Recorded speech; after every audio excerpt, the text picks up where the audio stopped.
صراحة كده ما اخبيش عليكم، انا عندي مشكلة. كل ما بلعب مع صحابي غالبا بتقطع، ودايما بتقطع في مرحلة الافتتاح. وبحتاج ان انا ادرس افتتاح اكتر، ولكن كل ما باجي اتعلم افتتاح احفظ مثلا هو هيلعب لي كذا انا هلعب كذا. المشكلة اني دايما باجي العب معاه بلاقيه بيلعب حاجات تانية مختلفة. في الفيديو ده انا جبت لك الحل افتتاح، بس تقريبا محتاج دقيقة واحدة بس عشان تحفظ الافتتاح. الفيديو ده انا مش بس هوريك الافتتاح، ولكن كمان هوريك الخطط اللي انت محتاج انك تمشي عليها في وسط الدور. الافتتاح بيضمن لك نسبة فوز اكتر من 70% لو انت بتلعب مع تقييم اقل من 1600. اما لو بتلعب مع تقييم اعلى فكارلسن نفسه بيلعب برضو الافتتاح ده. في البداية بفكرك لو انت اول مرة تتابعنا متنساش تعمل اشتراك في القناة. برضو بفكركم اني علامة اللايك دي انا لسه شاريها جديد عشان الناس دايما تفتكر ان هي تعمل لايك. هنا انا بلعب بالابيض وهبدأ الدور ان انا هلعب اول نقلة، نقلة الدي 4. طيب صديقي هيلعب ايه؟ ايا كان اللي هو هيلعبه، انا هلعب بيشوب اف 4 هنتشر بالفيل. هيكمل مثلا ان هو هيلعب نايت اف 6 او هيلعب اي حاجه. هنا انا بنتشر بالحصان، بعدين بلعب اي 3. شايفين نفس النقلات هلعبها ايا كان خصمي هيلعب ايه او صديقي هيلعب ايه. وفي الموقف ده في حاجتين بس انا محتاج ان انا احفظهم. اول ما صاحبي يلعب نقله السي 5 لازم العب سي 3، عشان دايما لما بياكلني انا باكل بالبدأ ده. فبالتالي دايما العب سي 3 عشان اكون مأمن المركز بتاعي. دي اول حاجه محتاج احفظها. بعد كده بنتشر بالفيل. تاني حاجه محتاج احفظها، اول ما يجي بالفيل في وش الفيل بتاعي، في الموقف ده ما تكسرش انت بنفسك فيل في فيل. ما تسيبش الوضع على ما هو عليه، عشان يعني البادئ مش بتبقى احسن حاجه لما ياكل فيل في فيل.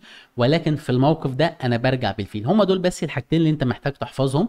بعد كده بكمل ازاي ان انا بنتشر بالحصان، ببيت قصير، وفي حالات كتير بفكر ان انا انط بالحصان هنا. طيب هو هيبيت قصير، هنتشر بالحصان. وفي الموقف ده تقريبا احنا خلصنا دقيقه، انت كده عرفت الافتتاح. تعال بقى اوريك من دلوقتي لحد اخر الفيديو ازاي تلعب في الدور ده وكانك واحد محترف، وتقدر كمان انك تفوز في ادوارك. اول حاجه ممكن يفكر فيها هنا صاحبك يعمل ايه؟ يقول لك يا عم الفيل واقف في وش الفيل، انا عايز اخلص من الرخامه دي، الاتنين واقفين في وش بعض. لا، انا هفكر في الموقف ده ان انا هاكل فيل في فيل.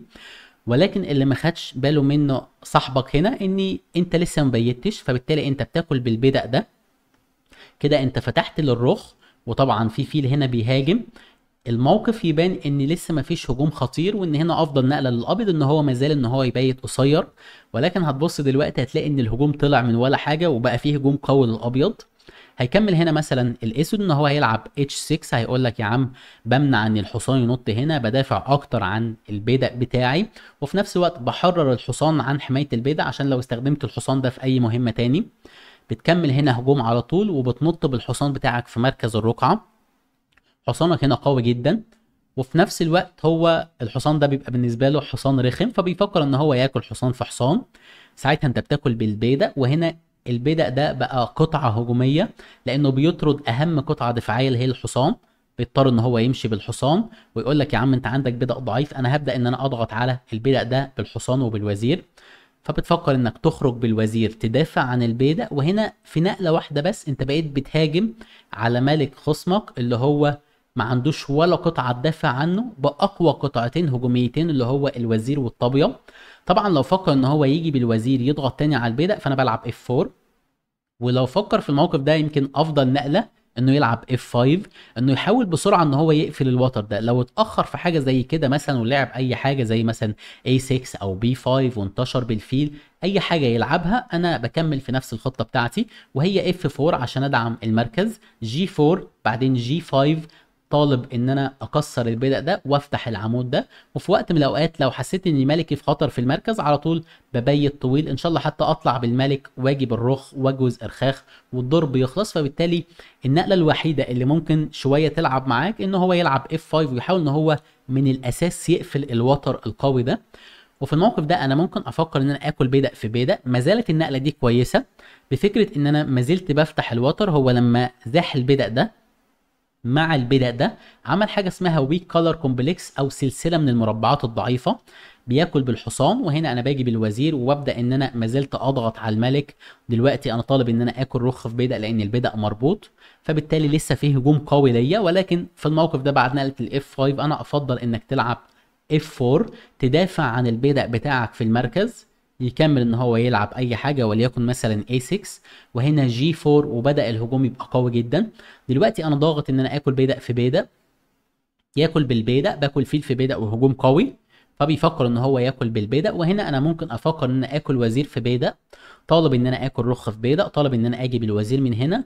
او كمان عندي نقله اقوى، وهي ان انا اجي بالوزير هنا والدور خلاص خلص، وكده انا طالب ان انا اديله الكش القويه دي، طالب ان انا اكل رخ في بيدق، خلاص تقريبا الدور خلص وبكسب الدور. فبالتالي بعد نقله فيل في فيل انا مطمن ان انا باكل بالبيدق وهجوم قوي على الملك. فبالتالي النقله المنطقيه الثانيه اللي ممكن يفكر فيها صاحبي ان هو يجي بالرخ من هنا ويحاول خلاص يا عم انا مش هكسر فيل في فيل، لا انا هلعب على مركز الرقعه، ان انا هاجي بالرخ من هنا وهاجي بالوزير من هنا واحاول ان انا ازيح البيدق.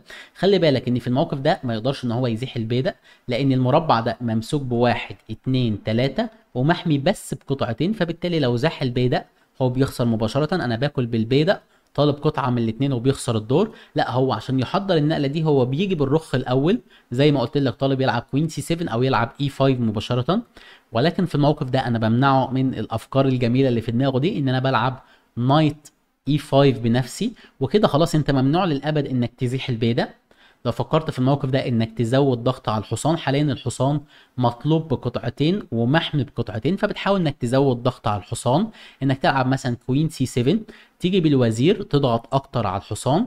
ساعتها انا بكمل ان انا بلعب اف 4 وبدعم الحصان بتاعي اكتر.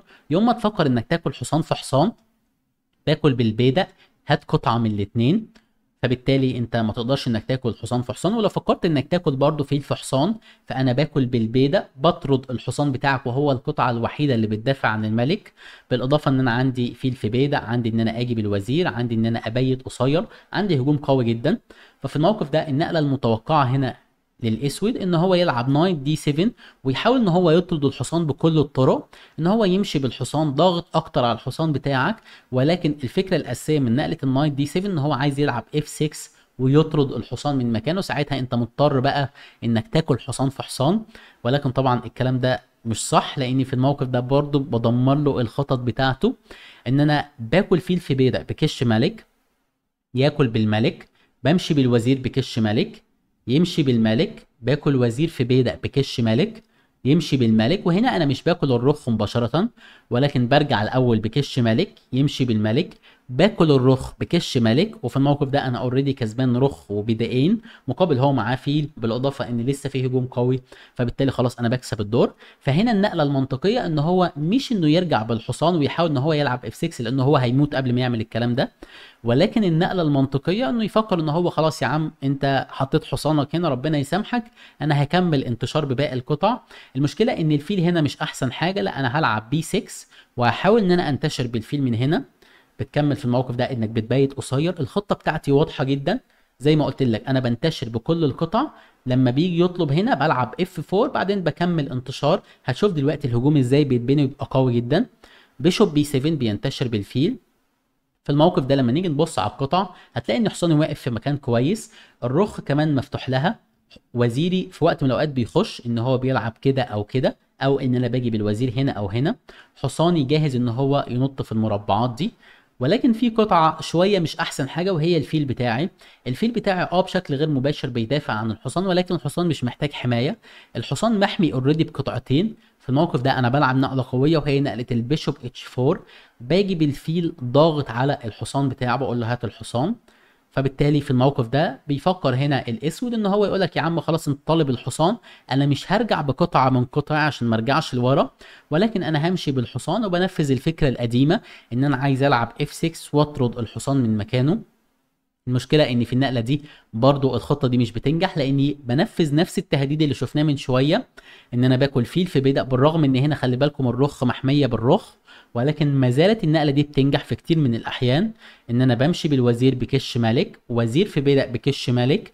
وهنا انا ما عنديش ان انا اكل الرخ، ولكن عندي نقله تانية قويه، وهي ان انا باكل حصان في حصان.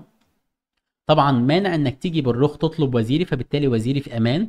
طبعا الحصان محمي بالوزير، ودلوقتي انا طالب ان انا اديك كش من هنا قويه جدا. يعني مثلا لو فكرت انك تلعب اي حاجه، ساعتها انا بمشي بالحصان بكش ملك، تفكر انك تمشي بالملك هنا او تمشي بالملك هنا، في الحالتين انا بديك كش مات وخلاص انا كسبت الدور. فبالتالي بعد نقله البيشوب اتش 4 في الموقف ده بيفكر هنا صاحبك ان هو يقولك يا عم خلاص الحصان ده ما ينفعش ان هو يتحرك، واضح كده ان الوضع فيه مشاكل، لا انا هفكر ان انا هرجع بالفيل. انا مضطر اسفا ان انا اعمل كده عشان ادافع عن الحصان بتاعي. ولكن في الموقف ده انت بتكمل فكرة الهجوم بتاعك، انك انت عايز تنشط باقي القطع. هنا انا محتاج ان انا ادخل اقوى قطعة في الهجوم، دايما اقوى قطعة هجومية هي الوزير. فدايما في هجومك خليك حريص انك تدخل الوزير في الهجوم. فهنا انا بلعب نقلة قوية وهي كوين اف 3. فكرتي ان انا عايز احط الوزير هنا. دايما في شكل الاف 4 ده بحتاج ان انا اشغل الوزير، بيكون عندي حل من اتنين، يا اما اشغل الوزير بالمنظر ده يا اما اشغل الوزير بالمنظر ده. ولكن طبعا عشان عندي فيل هنا فبالتالي النقله دي نقله مش منطقيه، لا النقله المنطقيه اكتر كوين اف 3 بعدين كوين اتش 3. يكمل ان هو يلعب جي 6، يحاول ان هو يدافع اكتر عن الملك. بكمل ان انا بلعب كوين اتش 3، باجي بالوزير. وهنا ايه الافكار بتاعتي؟ ان انا بشغل باقي القطع في الهجوم. انا مركز القطعه بتاعي متامن مركز الرقعه سوري بتاعي متامن كويس جدا. لو اكل بدأ في بدأ انا باكل بالبدأ، بحافظ ان المركز بتاعي مقفول. اكل الحصان في حصان انا باكل بالبدأ، بفتح كمان للرخ بتاعتي وبطرد الحصان. طيب هكمل ازاي لو هو ما لعبش اي حاجه؟ هكمل ان انا همشي بالحصان هنا، بعدين همشي بالحصان هنا ضاغط على المربع ده وكمان ضاغط على المربع ده. وهتبدأ بقى التضحيات تبدأ ان هي تبزخ من الموقف ده. فبيكمل في الموقف ده هنا صاحبي ان هو بيلعب نايت دي 7، بيمشي بالحصان وبيحاول ان هو يكسر اكبر كم من القطع. عايز يكسر حصان في حصان، عايز يكسر فيل في فيل، عايز يخلص الموقف ده. هو مش مرتاح في الموقف ده، هو شايف ان كده كده الوضع كل شوية بيسوء اكتر. فبيقرر ان هو يلعب نايت دي 7. وهنا انا بكمل بنقله قويه زي ما قلت لك، بتبدا بقى تظهر التضحيات. حصان في بيدق نقله قويه جدا، مبدئيا انا كسبت بيدق. كمان طالب ان انا اكل وزير في بيدق، طالب كمان ان انا اكل مثلا فيل في فيل، طالب ان انا ارجع بالحصان. هيبقى عندي تضحيات كمان الناحيه التانيه، الفيل بدأ يبان ان هو اقوى. فبالتالي النقله المنطقيه ان هو ياكل بالملك. وهنا انا بكمل ان انا بلعب اف 5، وبدأ الوزير والفيل بتاعي كمان قوي والرخ كل القطع بدأت تشتغل على الملك. يفكر مثلا ان هو ياكل بالبيدق. طبعا لو فكر ان هو ياكل بالبيدق ده فبرضه عندي نفس الافكار، ان ارجع بالفيل هبقى طالب البيدق وكمان طالب الوزير بتاعه. فبيفكر ان هو ياكل بالبيدق ده، بمشي بالفيل، هات الوزير وكمان هات البيدق. يفكر ان هو يمشي بالفيل يغطي، طالب انه يكسر الفيل القوي بتاعي.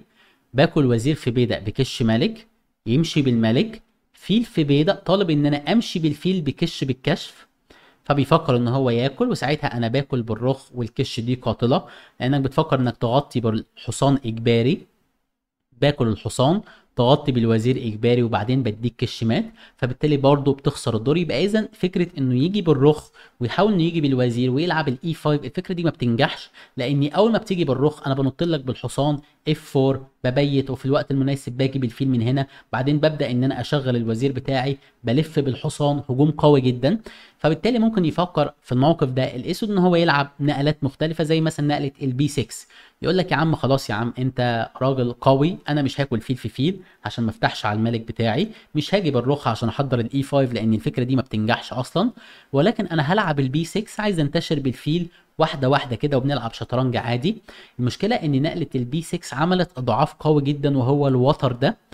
ممكن حد يقول لي طب ايه المشكله؟ ما هو الوتر ده بسرعه بيلعب بيشوب بي 7، والوتر ده بيبقى وتر قوي. لا المشكله ان هو مش بيلحق يلعب البيشوب بي 7 بسهوله.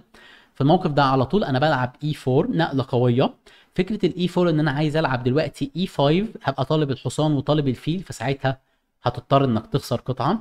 انت في الموقف ده اجباري انك تفكر انك تاكل بيدق في بيدق، وساعتها انا باكل بالحصان طالب الفيل بتاعك. ونفس المشكله انت لو فكرت انك تاكل مثلا فيل في فيل، فانا ممكن افكر ان انا اكل بالبيدق وافتح تاني على الملك بتاعك. فبالتالي انت مش عارف انك تكسر فيل في فيل بسلام. انت بتقرر هنا انك تاكل حصان في حصان، وساعتها انا باكل بالفيل وبتبدا بقى تظهر مشكله الوتر ده. بتكمل انك تلعب بيشوب بي 7 على امل انك تغطي الوتر. ولكن هنا انا بكمل ان انا افتح الدور، ان انا باكل بيدق في بيدق. دلوقتي انا طالب الوزير بتاعك بقطعتين، ما ينفعش انك تاكل بالبيدق، انت مضطر هنا انك تاكل بالفيل. وساعتها انا بمشي بالوزير، طالب ان انا اكل فيل في حصان. القطعه دي مطلوبه بقطعتين ومحميه بس بقطعه واحده. طالب كمان ان انا اجي بالرخ من هنا، في الموقف ده مش افضل حاجه ان انا اكسر وزراء، بالرغم اني في الموقف ده لو فكرت ان انا اكسر وزراء وبيت قصير انا اوريدي في الموقف ده يعني دوري كويس، ولكن لا، انا بخرج بالوزير، طالب الحصان بتاعه يفكر مثلا ان هو يمشي بالحصان، يحاول ان هو يكسر فيل في فيل. طبعا لو فكر ان هو يجي بالرخ من هنا هيفضل برضه طول الوقت مربوط مش عارف يتحرك بالحصان، والا باكل الفيل اللي من ورا. فبالتالي بيفكر ان هو يمشي بالحصان بحيث يحمي الفيل بتاعه، وساعتها انا بكمل ان انا باجي بالرخ بقول له هات الوزير. لو فكرت انك تمشي بالوزير من هنا، فالمشكله ان انا بنزل بالرخ هات الوزير وكمان هات الفيل، وبتخسر قطعه في الموقف ده. ولو فكرت هنا انك تمشي بالوزير هنا وتحاول انك تكسر وزراء، فساعتها بكمل ان انا بلعب نقله قويه. لو خدتوا بالكم ان الوزير هنا واقف في جناح الوزير، ولكن لو بصينا على جناح الملك هتلاقي ان مفيش ولا قطعه بتدافع عن جناح الملك. دايما اي ملك في الدنيا عشان تحميه انت محتاج حاجتين. ايه هما الحاجتين دول؟ لو تخيلنا ملك مثلا في حرب، فهو محتاج ان هو يبقى معاه حاجتين عشان يحموه. الحاجه الاولانيه اللي هي الدرع، الدرع الواقي الرصاص اللي هو لابسه عشان لو رصاصه جت فيه تحميه. وده هنا في الشطرنج اللي هو البيادق، فبالتالي انا لازم يبقى عندي الدرع. والحاجه التانيه اللي محتاج ان هي تحميني ان انا يبقى في جنود جنبي او دبابات جنبي عشان تحميني. ما ينفعش ابقى واقف بالدرع واقف في نص جيش الخصم واقول انا لابس الدرع انا كده زي الفل. في الموقف ده هنا مفيش ولا قطعه بتحمي الملك، الرخ دي ما تعتبرش ان هي بتحمي الملك، وهكذا الوزير ما يعتبرش ان هو بيحمي الملك. فبالتالي هنا الملك كانه بالظبط واقف بالدرع في نص المعركه وبيقول لك يا عم انا مش هاممني حد. في الموقف ده طبعا هو بيخسر الدور، لان هنا انا ببدا ان انا اكسر الدرع بتاع خصمي، ان انا بكسر له الدرع، بكسر الثلاث بيادق دول، بديله كش بالوزير، يفكر انه يرجع نايت جي 5 هات الكش مات ملهاش حل، وبقدر ان انا اكسب الدور بسهوله. فبالتالي برضو بعد نقله النايت بي دي 2 ما يقدرش ان هو يلعب نقله البي 6. الموضوع مش سهل لاني بلعب الاي 4. ممكن يفكر في الموقف ده ان هو يلعب سي 4، يزيح البيضه يقول لي هات الفيل بتاعك. لا، ساعتها في الموقف ده انا برجع بالفيل، والنقله دي نقله سيئه جدا. ليه نقله سيئه جدا؟ لان هو طول الوقت زي ما قلت لك هو مش عارف ياكل فيل في فيل، لاني باكل بالبيضه بفتح للملك بتاعه. حتى لو فكرت في الموقف ده اني مثلا وليكن هو لاعب اي حاجه مثلا زي مثلا نقله الاي 6، فساعتها برضو انا ببيت قصير. ممكن حد في الموقف ده يفكر يقول لك خلاص يا عم انا هبيت، فانا هاكل الاول فيل في فيل بعدين ابيت قصير. لا، مش صح الكلام ده. انا بفضل سايب الفيل هنا وبقرر ان انا ابيت قصير. لو فكر انه ياكل فيل في فيل دلوقتي يمكن افضل شويه، ولكن انا باكل بالبيدق، والبيدق ده خلي بالكم مش بيدق ضعيف. البيدق الضعيف هو البيدق اللي مش محمي ببيادق تانية. البيدق ده مش بيدق ضعيف. شويه بعد ما باكل بيدق في بيدق المربع ده بيكون ضعيف، ممكن بعد شويه يستغله ان هو ينط بالحصان من هنا، يجي بالوزير ويحاول ان هو يلف ويبقى طالب ان هو يديني كش مات، لان نقله الاتش 3 المعتاده ان هي تكون موجوده مش موجوده. فبالتالي شويه المربع ده بقى ضعيف، ولكن الموضوع ده مش مهم.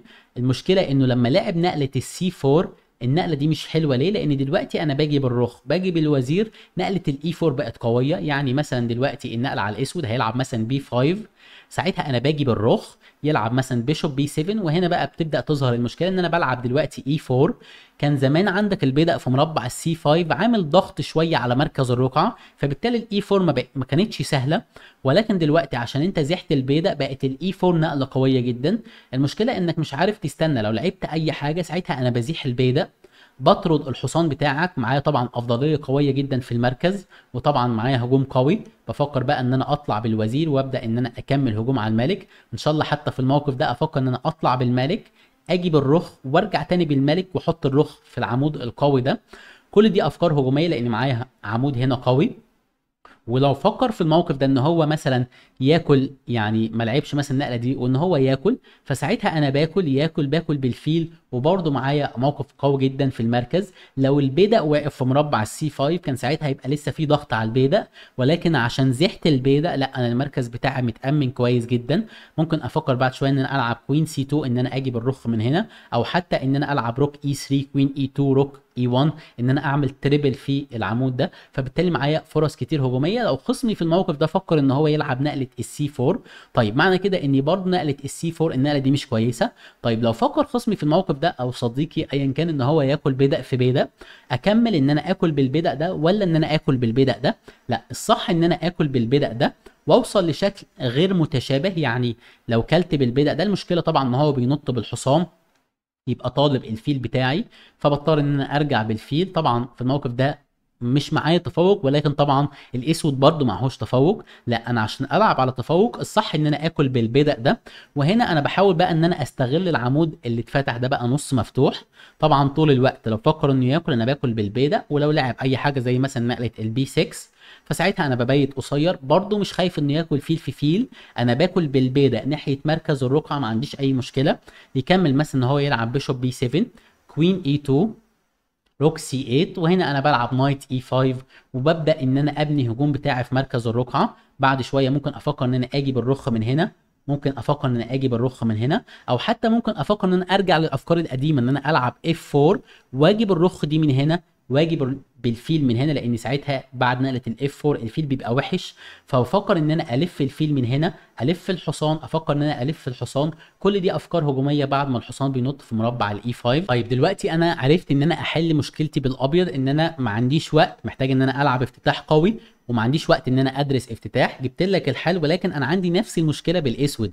انا مش عارف ان انا العب ايه، خصوصا ان بالاسود بيبقى الوضع بتاعي بيكون اصعب لاني بلعب تاني واحد، مش عارف العب ايه وما عنديش وقت ان انا احفظ. فجبت لك الافتتاح افتتاح نسبه فوز اكتر من 88%، وبرده مش محتاج حفظ قدام الاي 4 والدي 4 والسي 4. ممكن تتفرج على الفيديو ده، ونشوفكم على خير ان شاء الله. الى اللقاء.